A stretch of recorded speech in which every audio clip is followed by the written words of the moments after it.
नमस्कार दोस्तों, एक बार फिर आप सभी का स्वागत है इस YouTube चैनल पर। और अगर आप पहली बार इस चैनल पर विजिट कर रहे हैं तो इस चैनल को सब्सक्राइब कर लीजिए। और इस वीडियो में हम बात करने वाले हैं यूपी पीएससी और इलाहाबाद हाई कोर्ट के आरओ एआरओ का जो पेपर होने वाला है। ठीक है, जो यूपी पीएससी है इसका तो एडमिट कार्ड आ चुका है, आप लोग जाके ऑफिशियल वेबसाइट से इसका एडमिट कार्ड डाउनलोड कर सकते हैं। और इलाहाबाद हाई कोर्ट का जो आरओ एआरओ है उसका जो है एग्ज़ाम 12 दिसंबर से स्टार्ट है। आप सभी लोगों को ये चीज़ें पता हैं। तो चलिए हम शुरू कर रहे हैं। यहाँ पर सामान्य अध्ययन जीएस का जो पोर्शन है उसमें कुछ कन्फ्यूजन वाले जो क्वेश्चन होते हैं वही मैं इसमें आपको बताने वाला हूँ। तो आपका रिवीजन भी हो जाएगा और यहाँ से कन्फ्यूजन भी आज आपका दूर हो जाएगा। तो एग्ज़ाम में जाने से पहले ये वीडियो आप ज़रूर देख के जाइएगा। और भी एक दो वीडियो भी आने वाले हैं, तो जीएस से रिलेटेड जो कन्फ्यूजिंग क्वेश्चंस हैं वो मैं यहाँ पर आपको बताने वाला हूँ। तो आज क्वेश्चन जो हैं वो है मॉडर्न हिस्ट्री के, और मॉडर्न हिस्ट्री में जो इंडियन फ्रीडम स्ट्रगल है वहाँ से कुछ क्वेश्चंस यहाँ पर दिए गए हैं। तो चलिए हम डायरेक्ट चलते हैं, आपको क्वेश्चन से डिस्कस शुरू करते हैं। तो पहला क्वेश्चन आप देखिए, यहाँ पर आपको दे रखा है, दिए गए कोड का उपयोग करते हुए निम्नलिखित घटनाओं को सही कालानुक्रम में निर्दिष्ट कीजिए। तो ये 4 घटनाएं आपको दे रखी हैं, उनको जो है कालक्रम में इनको आपको एडजस्ट करना है। तो देख लीजिए, यहाँ पर दे रखा है रॉलेट एक्ट के विरुद्ध सत्याग्रह 1919, चंपारण सत्याग्रह 1917, खेड़ा किसान आंदोलन 1918 और अहमदाबाद मिल जो हड़ताल हुई थी वो भी 1918 में हुई थी। अब आप इसको सीरियल से लगा सकते हैं। देखिए, सबसे पहले अगर आप इसमें बात करेंगे तो सबसे पहले जो है 1917 में चंपारण सत्याग्रह हुआ था, तो 2 तो पहले नंबर पे आ जाएगा। उसके बाद यहाँ एक खेड़ा किसान आंदोलन और अहमदाबाद मिल आंदोलन, ये दोनों घटनाएं 1918 में हुई थी। तो यहाँ पर आपको समझना होगा कि अहमदाबाद जो मिल हड़ताल थी वो पहले हुई थी, उसके बाद खेड़ा किसान आंदोलन हुआ था। यही यहाँ पर कन्फ्यूजन है, ठीक है, ज़्यादातर होता है। तो अहमदाबाद मिल आंदोलन आपको पहले लगाना होगा 4, उसके बाद हुआ था खेड़ा किसान आंदोलन। अब आप लगाएंगे 3 और लास्ट में आपका 1। ठीक है, 2 4 3 1। ठीक है, ऑप्शन ए आपका सही हो जाएगा। तो आपको यहाँ पर सिर्फ ये ध्यान रखना है, ये तो आपको पता है 1919 में हुआ, 1917 में हुआ था। ये दोनों घटनाएं, खेड़ा किसान आंदोलन और अहमदाबाद मिल हड़ताल, ये दोनों घटनाएं 1918 में हुई थी। बट यहाँ पे एक चीज़ ध्यान रखने वाली बात यह है कि अहमदाबाद मिल हड़ताल पहले हुई थी, उसके बाद जो है खेड़ा किसान आंदोलन हुआ था। चलिए अगला सवाल देखिए। नेक्स्ट क्वेश्चन यहाँ पर आप देख सकते हैं, इनमें से किसने कहा था कि वास्तविक क्रांतिकारी सेनाएं गाँव तथा कारखानों में पाई जाती हैं? तो भगत सिंह का ये कथन है। भगत सिंह ने ये कहा था कि जो वास्तविक और क्रांतिकारी सेनाएं हैं वो गांव और कारखानों में पाई जाती हैं। नेक्स्ट क्वेश्चन देखिए यहाँ पर। नेक्स्ट क्वेश्चन आप यहाँ पर देख सकते हैं, भारतीय राष्ट्रीय कांग्रेस से संबंधित निम्नलिखित घटनाओं पर विचार कीजिए और उनको आपको कालक्रम में इनको व्यवस्थित करना है। तो चलिए देख लेते हैं। यहाँ पर मैंने चीज़ें आपको ऑलरेडी मेंशन कर दिया है, आपको कहीं सर्च करने की ज़रूरत नहीं है। अगर याद है तो बहुत अच्छी बात है, नहीं तो मैंने यहाँ पर आपको सब मेंशन है। जैसे 1919 का भारतीय राष्ट्रीय कांग्रेस का लाहौर अधिवेशन, तो ये तो 1929 में हुआ था, सही है। दूसरे पे दे रखा था गांधी इरविन समझौता, तो आपको पता है 5 मार्च 1931 को हुआ था गांधी इरविन समझौता। भारतीय राष्ट्रीय कांग्रेस का कराची अधिवेशन 29 मार्च। ये सन के साथ आपको सन, हमें पता है आप लोगों को ये सन ऑलरेडी याद होंगे, क्योंकि भारतीय राष्ट्रीय कांग्रेस का कराची अधिवेशन 1931 को हुआ था, गांधी इरविन 1931 को हुआ था, राजगुरु को फांसी 1931। लेकिन आपको उसके साथ डेट भी याद रखनी पड़ेगी कुछ क्वेश्चन में, ये सभी क्वेश्चन कहीं ना कहीं पूछे गए हैं। तो यहाँ पर इसी क्वेश्चन में आप देख लीजिए, अगर यहाँ पर आपको डेट याद नहीं है तो आप इसको क्रम में नहीं लगा सकते हैं। ठीक है, तो चलिए हम एक बार और देख लेते हैं। यहाँ पर सभी चीज़ें हैं, राजगुरु को फांसी 23 मार्च 1931। अब आप इसको सीरियल से लगा दीजिए। सबसे पहले 1929 वाला आ जाएगा, एक पहले नंबर पे आ जाएगा। उसके बाद ये सन तो बराबर हैं, 1931 1931 1931। अब यहाँ पर डेट देख लीजिए, इसके बाद आएगा 5 मार्च 29 मार्च 23 मार्च, यानी कि इसके बाद 5 मार्च आएगा तो यहाँ पर 2 आ जाएगा इसके बाद। ठीक है, 5 मार्च के बाद क्या आएगा 23 मार्च, तो यहाँ पर 4 आ जाएगा। उसके बाद आएगा 29 मार्च, यहाँ पर 3, तो 1 2 4 3 1 2 4 3, यानी कि ऑप्शन ए आपका सही हो जाएगा। ठीक है, तो इस तरीके से क्वेश्चन आपके बनने की संभावना है। चलिए आगे देखिए। आगे निम्न कथनों का परीक्षण करें, तो इनमें आपको परीक्षण करना है। क्या आपको बताना क्या है, नीचे दिए गए कूट का सही उत्तर चुनिए। मतलब इनमें आपको सही बताना है, इनमें कौन कौन से कथन जो हैं आपको सही हैं। तो सबसे पहला कथन आप देख लीजिए, कुंवर सिंह ने अंग्रेजों के विरुद्ध बिहार से संघर्ष का नेतृत्व किया, जबकि 1857 के प्रथम स्वतंत्रता संग्राम में खान बहादुर खान ने रुहेलखंड से नेतृत्व किया था। बिल्कुल सही है पहला कथन। दूसरा है मुस्लिम लीग ने 22 दिसंबर 1939 को मुक्ति दिवस मनाया था, ये भी बिल्कुल सही है।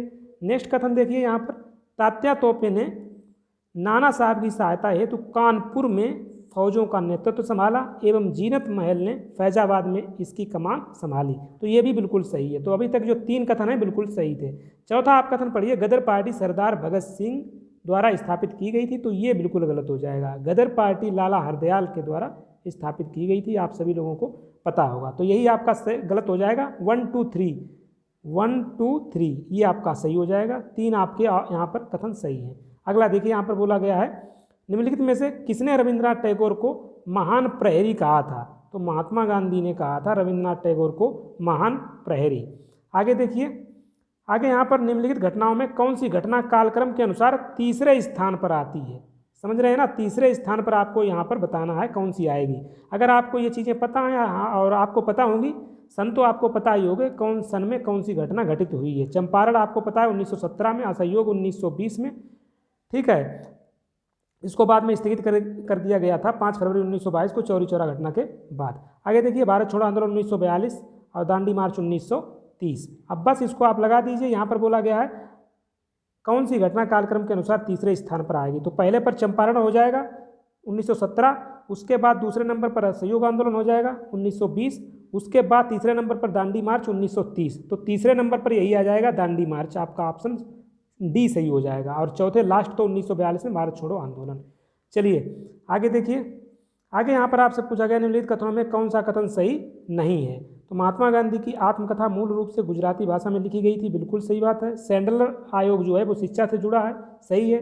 भारत में अंग्रेजी शिक्षा के प्रसार में सहायता करने के लिए हिंदू कॉलेज कलकत्ता प्रथम संस्था थी, ये भी सही हो जाएगा।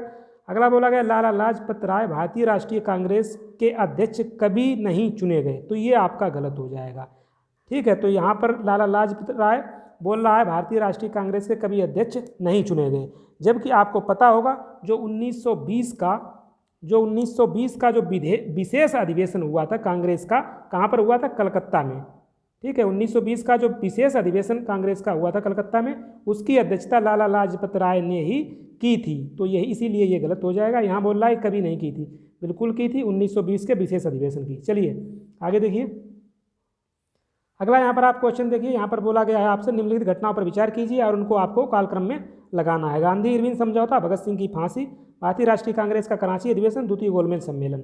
यहाँ पर भी वही बात है, अगर आपको डेट याद नहीं है तो आप इसको नहीं मैच कर सकते हैं, क्योंकि आपको सभी पता है ये चार जो हैं, चार की चारों घटनाएं 1931 में घटित हुई। 1931 में चारों घटनाएं घटित हुई हैं, लेकिन अगर आप डेट याद है तभी आप लगा सकते हैं। तो मैंने यहाँ पर सभी चीज़ें मेंशन कर दी हैं। गांधी इरविन समझौता 5 मार्च 1931, भगत सिंह को फांसी हुई थी 23 मार्च 1931 को, भारतीय राष्ट्रीय कांग्रेस का कराची अधिवेशन हुआ था 29 मार्च 1931 को, और द्वितीय गोलमेज सम्मेलन 7 सितंबर 1931 को। अब आप डेट के हिसाब से इसको लगा दीजिए। सबसे पहले 5 मार्च आएगा, 5 के बाद 23 मार्च, 29 मार्च, फिर 7 सितंबर, तो वही डायरेक्ट हो जाएगा 1 2 3 4, 1 2 3 4, यानी कि ऑप्शन ए आपका सही हो जाएगा, ठीक है। तो डेट मोस्ट इंपॉर्टेंट है, कुछ 1-2 क्वेश्चन तो आने ही आने हैं, तो उनके लिए आपको डेट, इस तरीके का अगर क्वेश्चन आता है तो यहाँ पर डेट इंपॉर्टेंट हो जाती है, क्योंकि आपने यहाँ पर देखा चारों घटनाएं 1931 में ये जो है घटित हुई थी।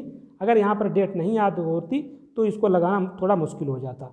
चलिए आगे यहाँ पर देखिए क्या दे रखा है, आपको सूचियाँ दे रखी हैं, आपको यहाँ पर मैच करना है। तो यहाँ पर मैच करना है, देखिए इलाहाबाद की संधि कब हुई थी? तो इलाहाबाद की संधि की बात करेंगे तो ये 1765 में हुई थी, तो ए का जो है आपका 4 हो जाएगा। अगला देखिए एक्सला चैपल की संधि यहाँ पर बोला गया है, तो ये जो हुई थी 1748 में हुई थी, इसका 3 हो जाएगा। ला बुर्दनासे द्वारा मद्रास पर अधिकार, सी की बात करोगे तो ये जो हुआ था 1746 में हुई थी, और डुप्ले की ये पदच्युत हुई थी ये 1754। तो यही आपका यहाँ पर ऑप्शन अपना देख लीजिएगा, मिला लीजिएगा।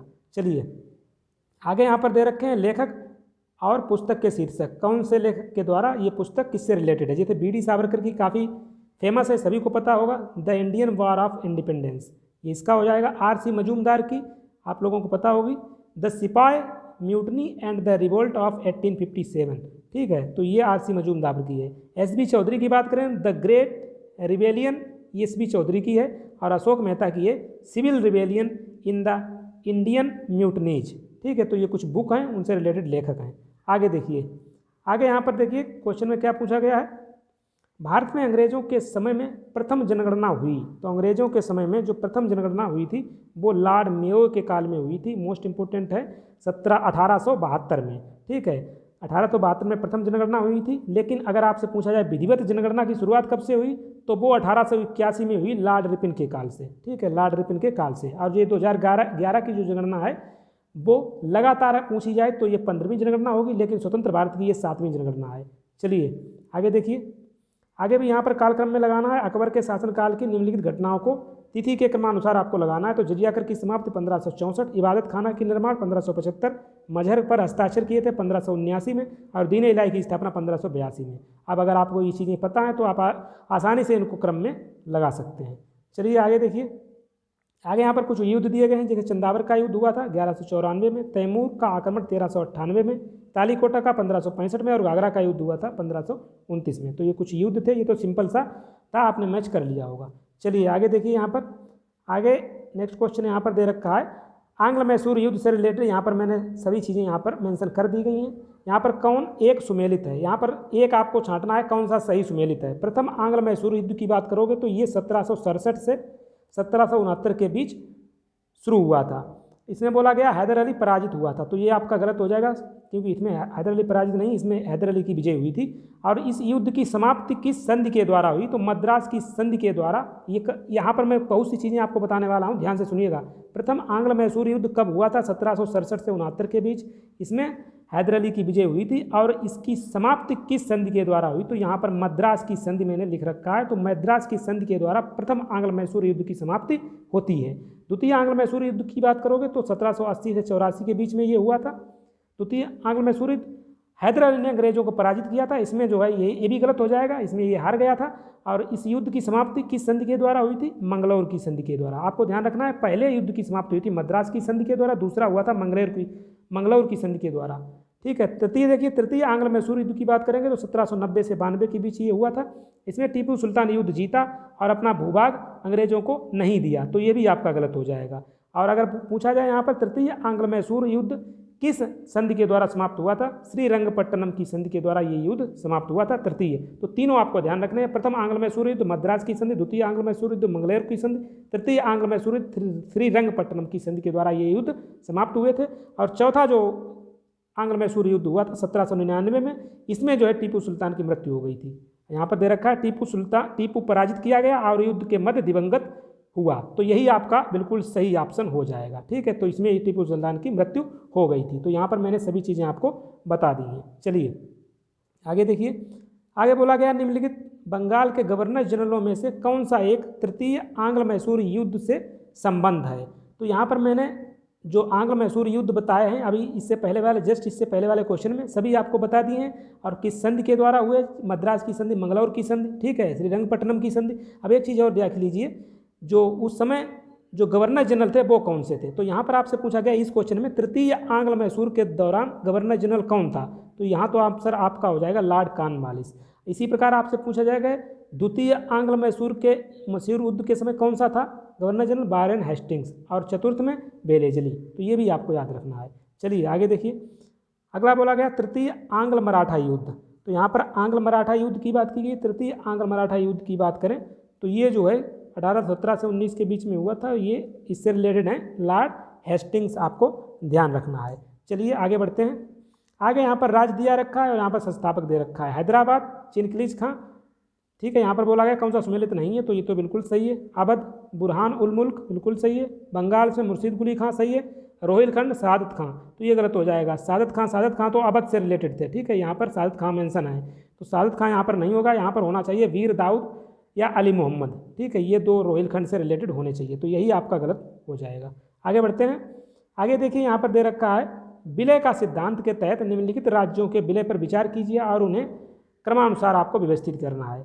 तो ये भी देखिए, जो विलय का सिद्धांत था डलहौजी का, उसमें सतारा हो गया, झांसी हो गया, बघाट, उदयपुर, इन सभी को उसने विलय किया था। किस सन में किया था, ये अगर आपको पता है तो आप इसको लगा सकते हैं। जैसे सतारा को 1848 में किया गया था, ठीक है। बघाट को 1850, झांसी को 1853 और उदयपुर के 1852 में। अब ये सब चीज़ें पता है तो आप इसमें आसानी से ये ऑप्शन में आप इसको लगा सकते हैं। यहाँ पर दे रखा है सतारा 1848, जैतपुर 1849, संबलपुर 1849, बघाट 1850, उदयपुर 1852 और 1853 में झांसी को विलय किया गया था। तो ये आपको ध्यान रखनी है चीज़ें। तो यहाँ पर मैंने कुछ क्वेश्चन लिए थे, तो कैसे क्वेश्चन लगे, अगर आपका कोई सजेशन या सुझाव हो जरूर कमेंट बॉक्स में बताइएगा। तो हम मिलते हैं नेक्स्ट वीडियो में। Thank you, thanks for watching.